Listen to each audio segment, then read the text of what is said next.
Hope Zvara here with the Harvesting Hope Virtual Summit. I have a very special guest here with me today, my dear friend Belinda. She and I met a few years ago in a coaching program, and she's going to rock your world today. Belinda, thank you so much for being here. Oh, I'm so happy to be here. Thanks for the invite, Hope. Absolutely. Why don't we just start out, tell the listeners who you are, what you do, and how you work with people. Sounds good. So basically, I'm a girl from a small town in Canada who has a big heart for service and loves to help people. That's really who I am at my essence and my core. The industry knows me as someone who is a leading expert in emotional health. So emotional kinesiology, mindset, and success coaching is kind of what I'm known for, but really who I am at my essence is it's just a simple girl from a small town who had, big dreams and no idea how to accomplish them, to tell you the truth. Fantastic. So I always like asking this question because I always feel like who we were as a child tells us a lot about who we are or maybe are trying to become as an adult. What were you like as a kid? Was there something that you wanted to be? What was your personality like? And do you see a connection to what you're doing now? As a kid, I was very odd, I think, to the people around me. I grew up on welfare, low-income housing. I just kept seeing adults making really interesting choices and keeping them stuck in patterns. Like, for as long as I could see or talk, I could very clearly see the decisions that they are making and where that was keeping them stuck in life. So I just walked around from the time I could and would give advice to adults, which was probably very unwarranted back in the day. They weren't paying me, or definitely paying me for my advice then. But really, I walked around and gave advice to teachers, to parents, to neighbors, to anyone I saw that was kind of in these patterns, and just simple tips to pull them out of it. So I literally have been doing this for my whole life, I think. Well, and I want you to explain to listeners, because what you do is very unique. Can you kind of explain what you do and how you work with people just a little bit more? Yeah, so I'll explain why first, because I think your why is your everything, right? So the reason I do what I do is because I want to see women rise. Just like I went from welfare to six figures, I know everybody can do this, and everybody has access to materials. That's one thing a lot of people don't realize. They think, oh, these programs are so expensive and I can't work with this coach or this coach, but they forget about what's in their local library. I mean, I used to, as a kid, I'd take out all the Tony Robbins CDs. I'm aging myself now, but all of his CDs, and I would binge listen and make notes, and I'd go to sleep listening to John DeMartini every night because he had tape. So now I'm aging myself even more.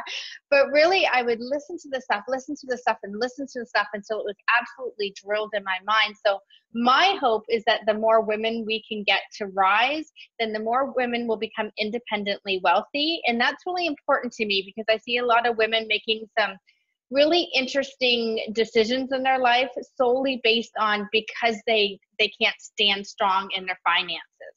As a kid, that was all around me. So it's made like a mission for my life going forward.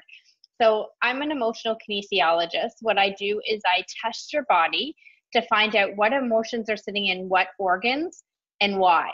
When they started, often when I'm working with someone, they're like, oh, it must be this.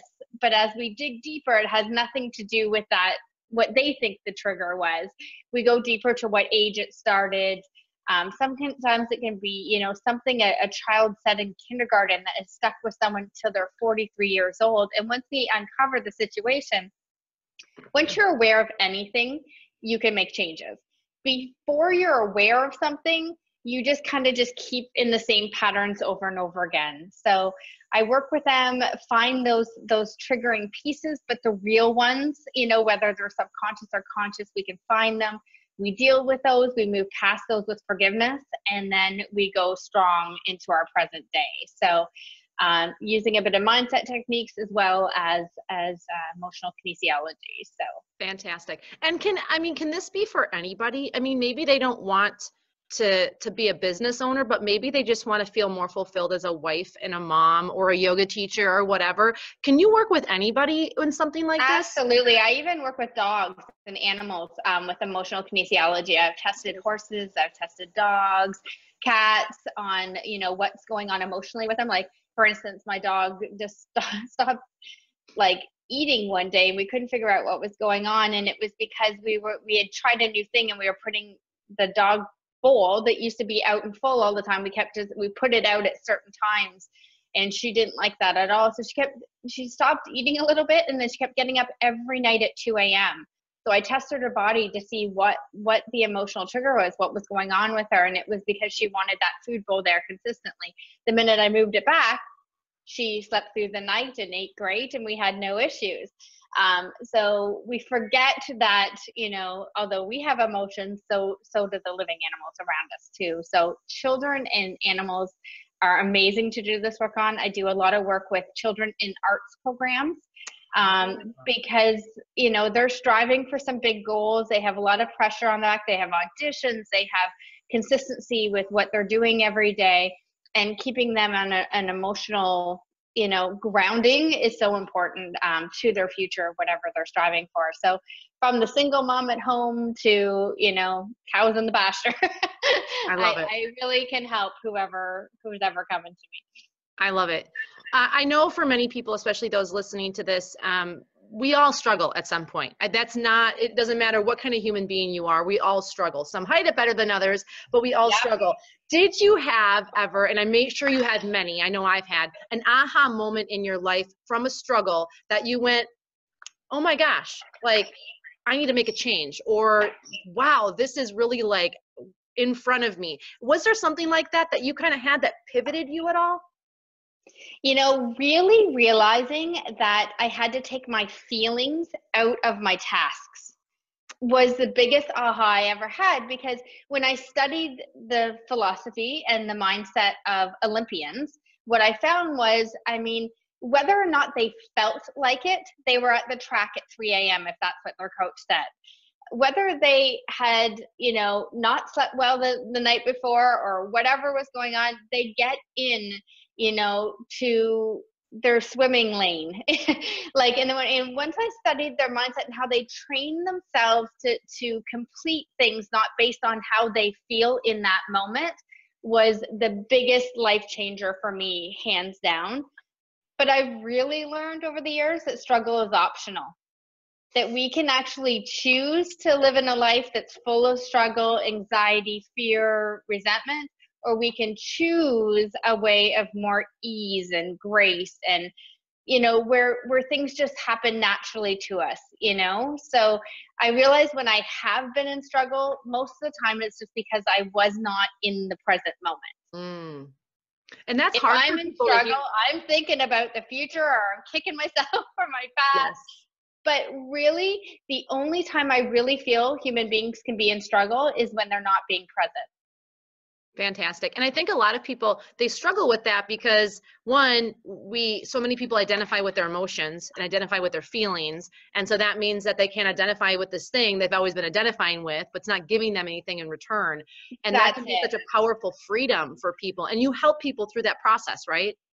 Yeah, you know, we can come up with some really awesome excuses, but excuses are really real and valid because they have been thought through more than anything else we probably talk about that day, right? We've thought about the excuse, we've justified it, we've given ourselves examples, we've like backed it up with evidence of people who think like us, you know, and they become really real.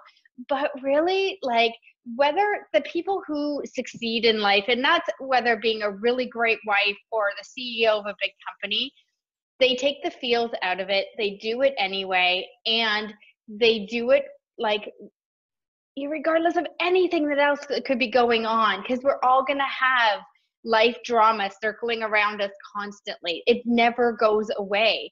But once you learn how to manage your energy and your time so that you're still efficient and in momentum, that's when all that really changes. I love it. I love it. I believe in bite-sized little pieces. I believe that, you know, when we take just a little bite-sized chunk, we master it. It becomes as like, I would never leave the house without brushing my teeth. It becomes that automatic. We can feel more successful, and then we continue to change more and more things. And before we know it, we have all these new habits that have created this life that we've always been thinking about.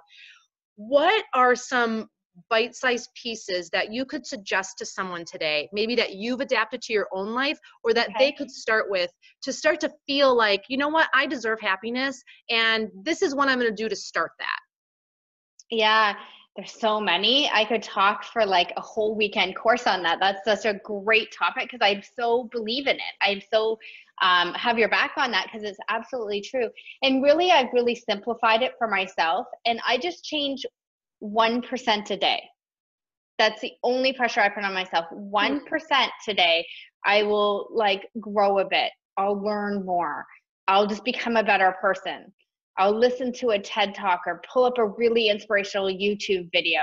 I'll read, start reading a new book. I'll, just 1% a day, because I know that at the end of a full calendar year, I have improved myself by 365%. And that's more than most people improve. So if you take the pressure off yourself and just do those little things, it can be a simple hope of every day just making your bed.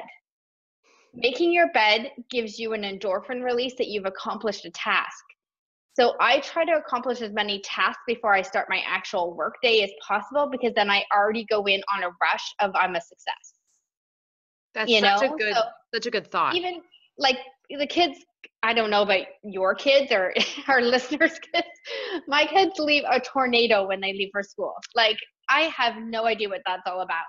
And really, it's just like, if I take the 5 minutes instead of getting mad about that, put everything in the dishwasher, sort everything out, fold up all the blankets they got out, whatever they did, and then I go into my workday, I already feel accomplished. And I feel like there's no chaos around me too. So clearing out the chaos in your surroundings is huge.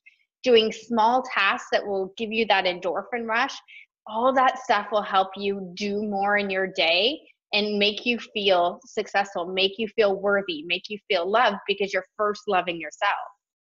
And I love that you pointed it out as a 1%, because I think so for some people, they might get overly focused on one thing. And what if they don't do it that day? And then they're like, well, oh, well, I guess I might as well throw this out the window.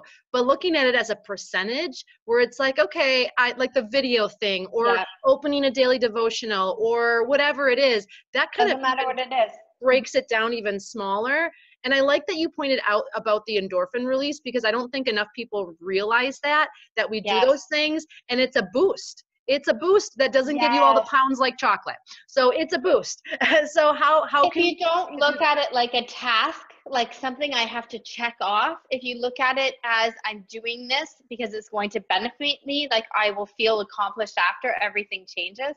One thing I learned years ago, that a confused mind won't do anything. I like that. And that was profound to me, because if we just make things more simple, then we can do them anytime. So I like how you say, like, chunk it down to small pieces, because Everest was never climbed in one day, nor will it ever be. What the climbers need to do is take it in bite-sized chunks, climb up to the first base camp, rest, climb up to the next base camp, rest, and that can be applied to every part of our lives. And that's so important for people to hear. And I mean, even for me and the work that I have done in my life, it's like so refreshing to continually have that reminder that it's like, oh, one, you don't have to be perfect. And two, just keep itching away at those little bite-sized snacks, because all of a sudden you're going to have a mountain that you've climbed. Or I love the 365% idea. Like, that's like, whoa, I'm accomplished. I really love that. Think about that every year, though. You do that 5 years in a row. Oh my gosh, has your life changed from the positive? It just happens organically if we just get out of the way, and I think your big thing is, when you have a list of 400 things you have to do before you feel accomplished or before you feel good luck, because you're never going to. Like, even my goals are chunked down into daily, weekly, monthly, quarterly, then yearly.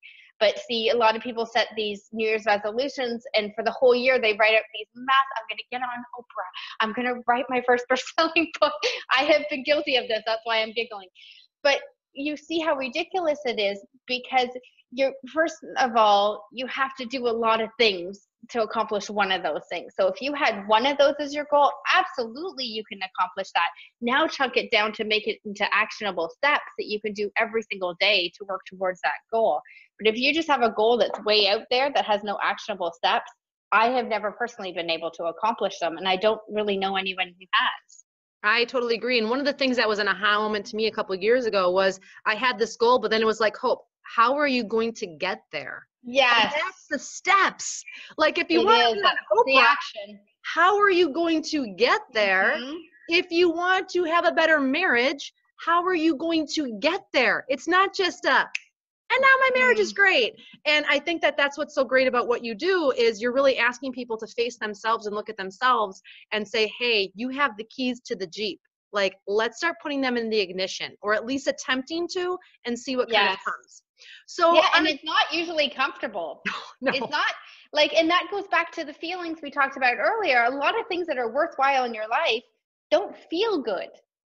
They feel very uncomfortable. In fact, I often, I would even go as far to say as I feel nauseous daily with how big my goals are and things that I'm working on. Like I literally take myself to that point because like sometimes I think society has really confused us that feeling good means you're on the right track and feeling uncomfortable means that you aren't, which is the biggest falsehood out there. That often your biggest success, and I think every success comes from feeling very uncomfortable for a long period of time. I would agree. And I was actually thinking about this a couple of days ago, that you think about any person that has achieved anything, every single one of them talk about a struggle just previous to that. Not a single Yes. one of them talk about Oh, how tons great of they failure. felt. Never. I've Yes. never heard it before. No, no, because what I've learned is that like the uncomfortable and the failure and the success aren't two separate things. They actually are the same. You cannot have success without having failures before it. You just can't, because it's the failures that get you closer to the success. So every time I fail at something, or every time I have a brutal day, I'll call them days of contrast when nothing works, like absolutely nothing I try to do goes my way, I actually get a little excited because I know success is right around the corner and it's just telling me to rest and lay off and ground so I can handle the next thing that's coming. And every time there is something huge that comes right after. So when you learn to embrace the uncomfortableness, those days we label as bad days, when you get excited when they come because you know you're like, it's right there, you just have to stick in it. That's when life changes for you. I think it's great. Is there one thing that you do every single day that's essential to your own personal happiness? I'm sure there's more than one, but is there one that really kind of sticks out to you? For me, it's breathing exercises. I do box breathing. I really studied breath work and found that really it changes everything in your body, from how you feel to your physical state to healing things in your body. So that's a non-negotiable for me, as well as I do a guided meditation every day. I do the Bob Proctor one. It's free on YouTube. It's called Bob Proctor Abundance Meditation. You can look it up, again, free. But what I like about it is it's 20 minutes, so it's an actual commitment. I have to block it out of my schedule, which means that I'm committing to myself when I do that. So those two things are top, and then journal is my absolute other one. I have journaled myself from welfare to six figures, and I'm not stopping now. Like, it has been totally through the journaling that I have been able to take myself this far and as far as I go. So that's a non-negotiable for me as well. And for people that have never journaled, I have found that when I was going through, especially recovering from an eating disorder, journaling Yes. was like so essential for me to get stuff out. And half the time I was like, whoa, where did that come from? But then I would be able to go back, and it's also a great documentation. Look how far you've come. Look how far you've come. Absolutely. Look at how this dream has morphed. Look at how you've shifted your focus. So for those of you Yeah. that don't journal, like, don't be scared. It doesn't have to look pretty. It doesn't have to be like, oh, when I die, I want someone to read my memoirs and them to go, oh, what can that be? Yeah. There's a lot of misconceptions with journaling. One is that it has to be written. It does not have to be written. So for my clients who have never been strong in the written word, I'm not going to make them be strong right now with something brand new. So I tell them to record into their phones. But again, the thing with journaling is not forcing it. Or journaling is supposed to be organic. It's when you feel like it. Like, it's when you have a big moment. I'm a big fan of journaling right in the moment, not just once a day. I know that goes against Oprah and her gratitude journal, but really for me, I find it supersizes my life when I write it down, when I'm right in the emotion. So I keep my journals in my purse so that I can, like, they're small enough so that I can record right in the moment. And I find better stuff starts coming into my life when I'm in gratitude right in the moment. And I make it so important that I write it down. It's like, I think somebody's up there going, oh, yep, she's paying attention. I love it. Because every time I do that, it just supersizes my life by writing it down in the moment. So pick one that's like small enough, it's not intimidating, that you can keep in your purse. Or if you're not, like, your love language isn't the written word, it's okay. Speak it out into your phone, get it out of your body. It's just a clearing. It's a way to detox. And you can either read it back, or you can just let it lie there and never read it again. It can be a dumping ground of toxic things too. That's the thing. It doesn't have to be written pretty. There's no rules. It's a one thing in life where there's no rules. So if you find yourself having rules with journal, just remind yourself, like, there's no rules here. It doesn't have to look pretty. I don't have to read it back later. I don't have to be nice in it. I can really write down what I'm feeling. If I'm angry and I want to swear and I'm like crying and there's little teardrops and making my page all wet and crusty, that's okay. That's what it's supposed to be for. So I think when you release the rules and embrace the imperfection of journaling is when it gets juicy and really, really life fulfilling. I love it. I love it. Investing in yourself can be challenging for people, especially if they have past stuff where it's like, my parents never invested in themselves. So as an adult, I realized that I was never investing in myself. And that was a huge part of my struggle, was like, I would get to a place and then literally self-sabotage. And that was a huge pivot for me. Okay. So I'm curious, it's hard for people to sometimes see the value in hiring a coach or taking a course, even if it's free. Sometimes they won't even do it. What can you say to the people listening if they're going, that's me, that's me? What is a first step that they could take? And not everyone's ready to invest in a 10K program, but at some point they have to make that shift. So investing in yourself is always the best investment. That's what I remind myself every single day. Because if I'm going to go and gamble, I'm going to put the chips on me. So when I'm investing in myself, I think it's very self-full.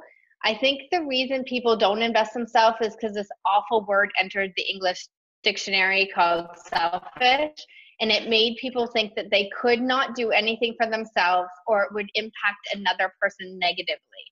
So once they realize that it's self-full to be doing these things for yourself, that's when you really get it. I've always invested before I had the money to do so. I love it. I have always invested when I felt I couldn't, if that makes sense. Like, that's when I know I'm on to something big. And did all those risks pay off? Nope. Some of them did not. But the ones that did paid me back for those ones tenfold anyway. So I really feel like because I was invested in myself, the biggest thing I've learned is knowledge is something nobody can take away from you. You get incarcerated, they can take away your freedom, they can take away your house, they can take away your money, they can take away family, they can take away anything. The one thing in life people can never take away from you is knowledge. So if you're investing in knowledge to make yourself better, always an awesome investment because it's with you for life. I love it. I love it. And just think small too. Like maybe it's taking a free course at the library, start somewhere where it's an easy bite-sized snack. Start, isn't it? You just have to start. It's not the dollar investment. It's just, you have to start. We all know what we have to do. And there really isn't any excuses, because if it's working out, there's always places that have free workout things in communities for people with low income. If it's like learning more, yes, there are libraries, they are free. If it's investing in self-growth, guess what? There's YouTube. It's free also. Enjoy. You know what I mean? So it's like, there really isn't, podcasts are free. There's all these stuff out there now to really gain so much knowledge that don't even take a cent. But that doesn't mean you can hide behind that either. You also need to take that so far to the point where you have to say, okay, I'm worth investing in this, and now I have to take it to the next level. Or we all just stay kind of, mundane. And I don't think anyone was born with the idea to stay mundane. I don't think that's a goal of anyone I've ever met. Well, and going back to your point about the being uncomfortable, investing in yourself is probably going to be uncomfortable. The biggest investment, my first biggest investment I ever made in myself, I was like ready to be sick. I like wanted to call back and be like, no, I can't do it. Like I refund. Like I literally was like, I thought I had the flu. It was awful. But once I got through that, it was like, whoa, like I'm worth it. And even some of my bad investments taught me a lot about myself and things that have now saved me money in the future because I've learned from that really bad investment. And if I wouldn't have had that, I wouldn't have great friendships. I wouldn't have learned all these lessons, and I wouldn't have known better. And I also believe in karma. So, so there's so many things. That there is no bad investments, because I don't think there's any missed money in the universe. God, universe, source, whatever word you are comfortable attaching to it, I do not believe there's missed money. Anytime I've appeared to have lost something, I've gained something over here. And it just doesn't come back in the big chunks that you think it's going to, but you actually do have it all flowing back to you if you don't harbor any anger, resentment, frustration towards the situation. If you release all that, then you just open up to yourself to receive it other ways. And I always say, like, okay, just give it to me tenfold then, you know, like, because I wasted a little time and energy here. I would love to have this back tenfold. And I just literally bless and release the situation, and the money comes back. So when you know there's no missed money in the universe, when you understand that you need to invest in yourself to be better, and that investment costs money, you get over this quite quickly. I love it. I love it. Do you have a mentor or a coach or a guide? And does it change with who maybe you're working with, depending on where you are in your life? Because I know people always ask me like, oh, well, do you work with someone? Like, how do you do this? And I've ebbed and flowed, and the older I get and the more I get into business, the more I realize when I don't have a coach, I'm going horizontal. I will never be without a coach. So right now I have like so many support systems around me. I have a business coach. I have a mindset coach. I have a therapist. I have a yoga person who does one-to-one yoga with me. You know, I have a full team. I even have a dog walker. I have house cleaners. I have these people because they're supporting me in a different way, but in the same type of thing. I'm investing in them to free up my time to, you know, give my best to my clients and you know, to my family. So yes, I have spent thousands and thousands and thousands on coaches, and it's been the best thousands of thousands and thousands I've ever spent. I love it. And I think it's important for people to hear that, because again, there's that fear of money. And I've always been taught, you know, it's never about the money. And also people will always find the money when they really want it and when they're ready. So people invest in value, not in mentors, not in coaches, not in people. If they see a value with what you're doing and that value will benefit their life, they would remortgage their house. They would take a line of credit. They would ask a private investor to invest in them and help them. They, you know, they would work extra hours. They would do whatever it takes until they see the value. Nobody will invest. Once you see the value and how it will better your own individual life, that's when it changed. So one of my first coaches where I paid a lot of money to, I think it was $1,700 for a few sessions, like 3 sessions. And I was like, oh God, you know, when I was doing it. And literally from one call with my mindset coach at that price point, I made 20 grand within that week. So thank God I had the guts to invest the $1,750. That felt very uncomfortable for me, felt like a stretch, felt like I couldn't do it. And I went to someone who was doing something I wanted to do. Instead of struggling through it, I learned through another person the steps I needed to take, put them into place, and bettered my life within a week. So that really taught me that there's no bad investment in yourself every time. But you have to be smart about who you choose. You have to make sure it's going to benefit your life. A lot of things I invested with that I would deem bad investments were just vanity things. I thought I needed to write a book. I thought I needed to do these things. I didn't need to do it then, and I didn't need to do it in a rush. So that's where I check myself. Like, is this when will this pay off for me? Is this a good investment? Is this going to get me closer to my goals? Or is this something I'm doing because I think that everybody else needs to see this, or for vanity reasons, or for fame, or for any of those things? And that's hard to say. That's me being very vulnerable and transparent, but it's true. The ones that I invested in that I didn't so much love were things that I thought I had to do, but it was from outside sources, not for myself. I love it. And that's so important for people to hear. So thank you so much for sharing, because I don't think a lot of coaches even share that. You know, they're just looking for the client sometimes, regardless of who they are. And that isn't always then the best benefit and the best results possible. So thank you so much for sharing that. No Okay. problem. So I always like asking this question in your own words. What does living your best life mean to you? Such a loaded question, I right? But know. I really feel when I am 100% authentic, which to me means um, doing the tough things in situations that may not feel good, it may even impact me negatively. But if I do them because it's the right thing to do at the right time, I'm living my best life. And it's also being 100% unapologetically me, like really honoring who I am and not changing that for anything or any situation or anything that comes up. And then time freedom means so much to me. So having the time to take care of myself, first of all, having the time to take care of my community. I have a scholarship I've set up at my local high school for a women in business. So if a grade 12 student shows an entrepreneur spirit, they get 3,000 towards either going to school and putting it into their business, education, or they can start a business with the 3,000. So I've got big goals of expanding that to every high school, but I started with my own because I believe you start where you grow up. But really it's having the time freedom for myself, the time freedom to give to charities that like really mean a lot to me. And it's the time with my family and my husband, to tell you the truth. That having those three things, being able to be me, staying authentic in every situation, which is probably the hardest thing in life, I find anyway. There's a lot of times you can justify staying in something that's not right for a lot of outside reasons, you know? So authenticity, it gets thrown around a lot, but I really think I don't see a lot of people doing it because it's probably the most uncomfortable thing we've ever had to do, you know? And then really that's all I need.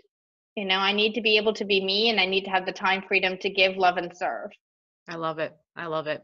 Do you have a daily affirmation or mantra or saying that you like to say to yourself or have up on your wall? Like, what's resonating with you right now? Always is I am unstoppable. I have been saying it for years. And then my mentor, Dr. John DeMartini, probably about 20, 22 years ago now, his mantra back when I started learning his teaching was, I'm a genius and I apply my wisdom. So I changed that to, I'm a genius, I apply my wisdom, and I share my wisdom, and people pay me large amount of money to do so.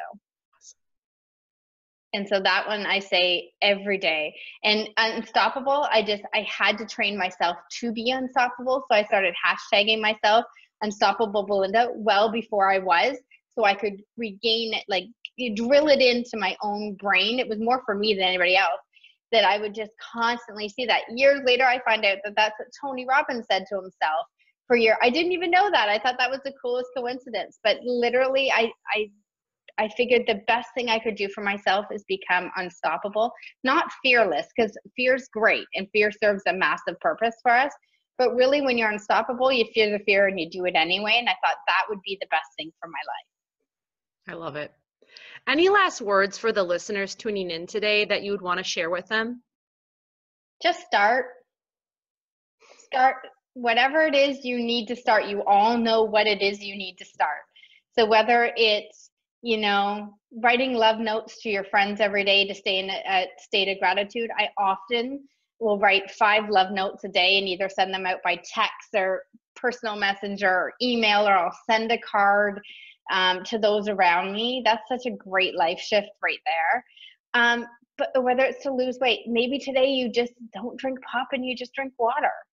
Like, just start at the 1% things, and gradually you know, your weeks change, your months change, your years change, and you're the person you want to be at the end of it all. And I think just any steps you can take to being proud of yourself is the best steps you can take. But as I said, there's many ways to do it. There's free resources. There's investments that will need to be made when the time is right, and just do your best to make the best one so you're always moving forward.